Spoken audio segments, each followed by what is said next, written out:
Oh l'éclair. Bah ça va tomber.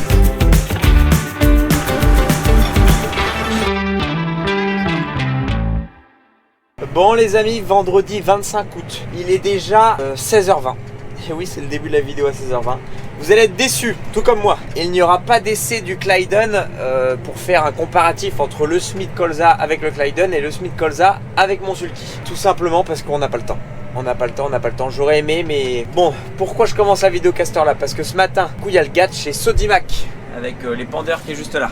Il y a le gars de chez Sodimac qui est venu me mettre en route sur l'épandeur à fumer Sodimac. Donc on a fait des essais, des réglages, des machins.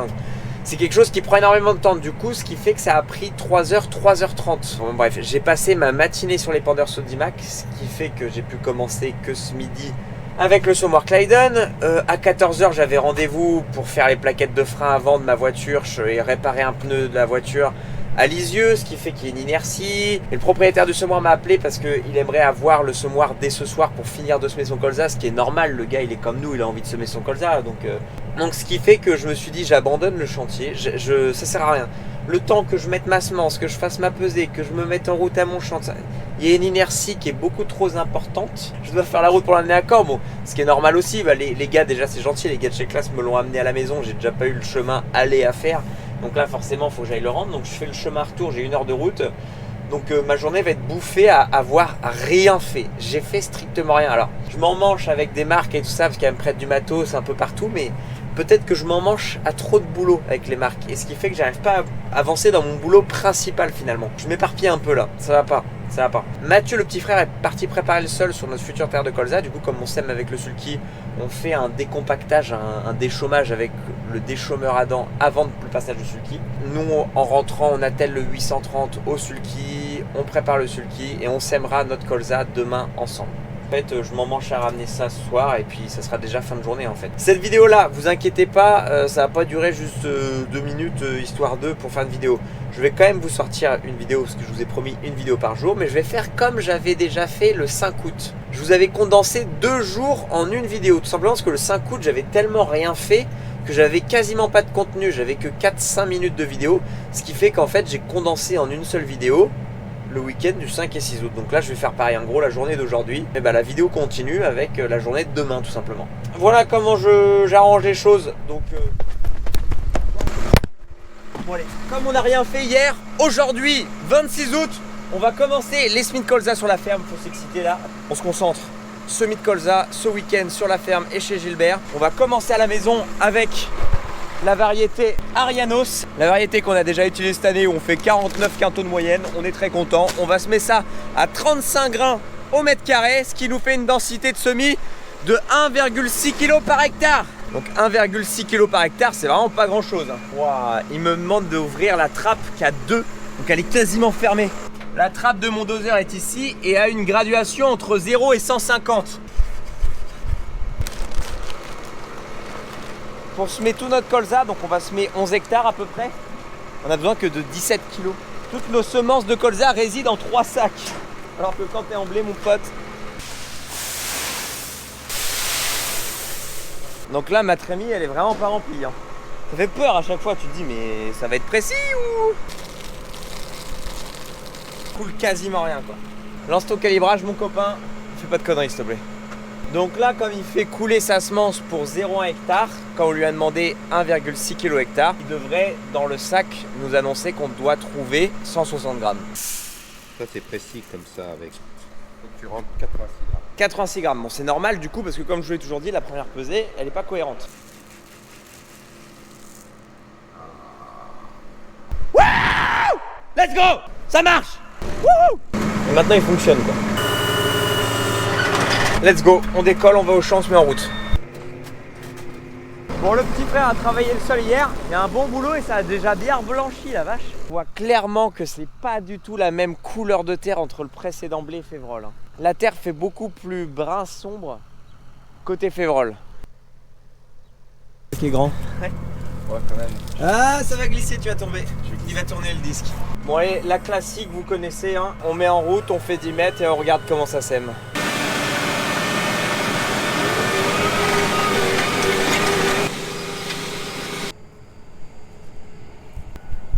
Bon bah la graine tombe en surface, hein, comme le couvert végétal, on a les mêmes réglages.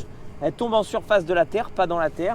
Ensuite elle est appuyée dans la terre avec la roue plombeuse, c'est-à-dire couverte par la herse de recouvrement. Donc on sème en surface, hein, c'est... Et là c'est parti les amis, 11 hectares, c'est des lignes droites de 600-700 mètres de long. J'ai trop la rage de pas avoir l'autoguidage, mais vraiment trop. Là j'aurais pu être chill, me reposer. Ah, j'ai mal à la tête en plus. Ouais, là il va falloir se concentrer. Bref, on a pris les gâteaux. Bon bah, c'est parti hein. Bah, on est parti. Comment ne pas mieux commencer la journée en regardant la vidéo de Bastien? Ça c'est trop bien, à chaque fois je fais ça, je mets mon téléphone là, en Bluetooth sur la radio et je me bouffe des vidéos YouTube en même temps de semer. Bah, attends, je fais que des allers-retours, j'ai juste le nez à voir en face et puis je fais des droite-gauche, carré, on regarde la vidéo de Bastien. Le boss!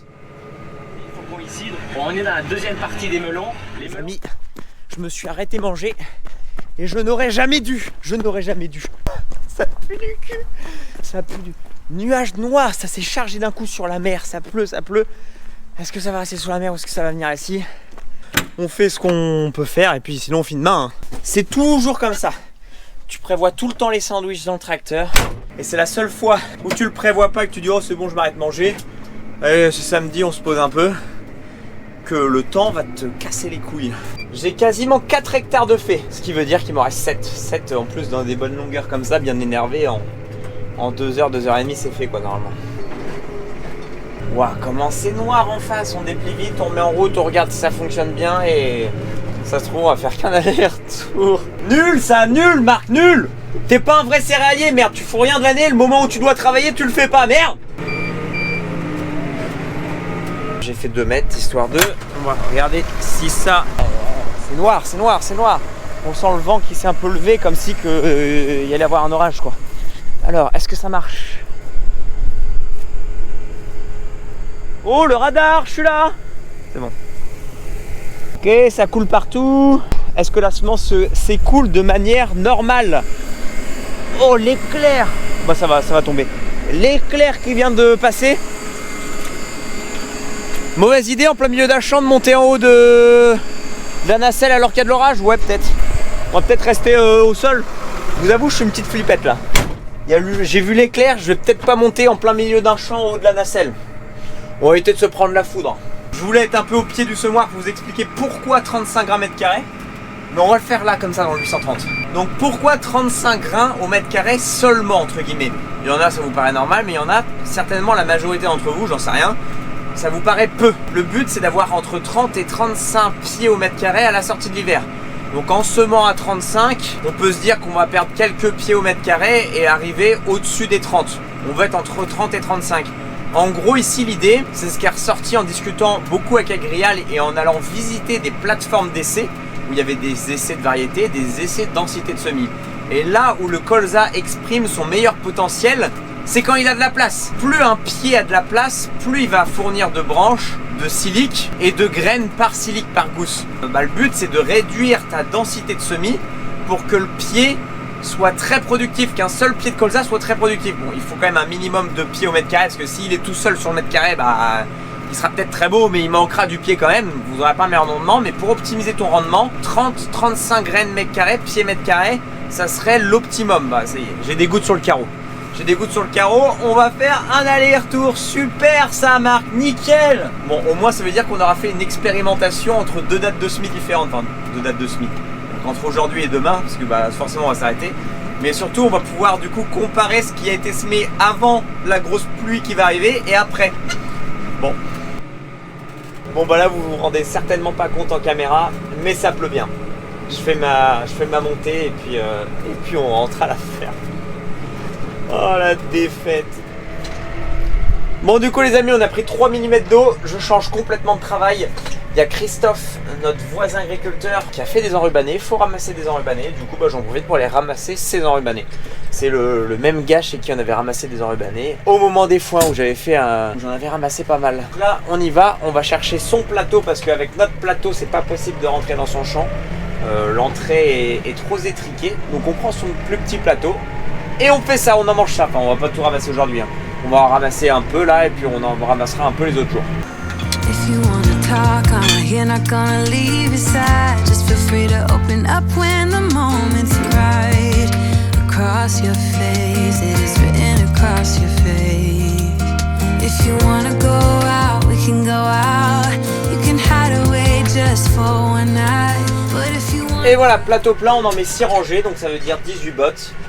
Voilà, je crois qu'on va rentrer à la ferme avec ce plateau-là et on ira décharger chez Christophe demain. Si je décharge chez Christophe maintenant, ça ferait quand même peut-être déjà ça en moins à faire. Tu vois ce que je veux dire ou pas?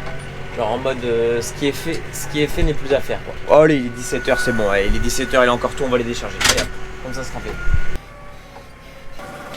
Là pour sortir c'est tendu. Là il y a moyen que je fasse une tout neuf là. Là c'est en épingle.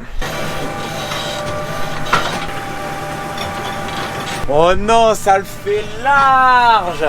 J'ai pris le plus large que je pouvais faire. Je pouvais pas faire mieux. Et ça le fait large. En fait, c'était beaucoup plus dur de rentrer que de sortir. Bizarre. Non, c'est vrai qu'en général, c'est souvent comme ça dans les champs. C'est plus chiant de rentrer que de sortir.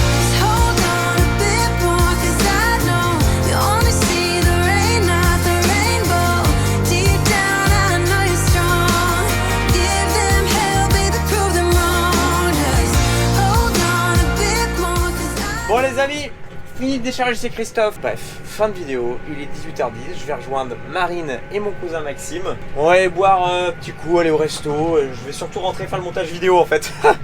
Bon allez, merci encore d'avoir regardé les amis et à demain.